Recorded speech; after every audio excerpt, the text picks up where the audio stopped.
Hey, what's up, productivity junkies? Darren Persinger here, and welcome back to the 7 A's in 7 days. This is A2, which means it's day 2. A little 2 and 2, right? Remember that from the Love Connection?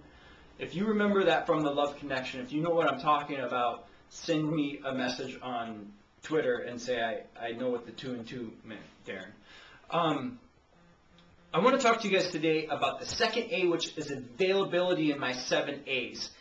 And this is what I shared at the virtual bar camp presentation. And the second A is availability, being available to your audience. Remember who your audience is. If you don't, go back and watch that video. Being available. And so that is, how can your audience contact you?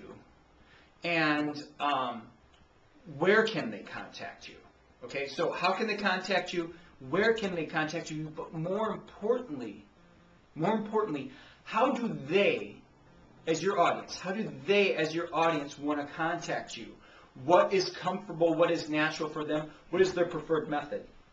So I want to share with you guys, some of you that were at the bar camp might remember this story. If not, where this all kind of started from was my niece, Courtney, 2.5 years ago, back in 2007, I was trying to get in touch with her via email. She would not respond. We finally saw each other face to face, and I was like, Courtney, why won't you respond to your emails?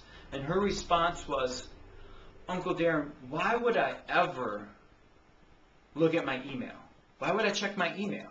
See, what I was trying to do is communicate with my audience, my niece, in a method that she did not want to communicate with, or was not her preferred method. She went on to tell me, if you want to get in touch with me, you can communicate with me via Facebook. You can leave me a post on my wall or send me a private message. We can chat on there if you see me, or send me a text message, because if I'm out and about, that's my preferred method of contact. Granted, she didn't say that was her preferred method of contact, but you get the picture. So when you're trying to communicate with your audience, when you're doing business development, look at where and how they communicate. You might be trying to communicate with them in a method that's not effective for them.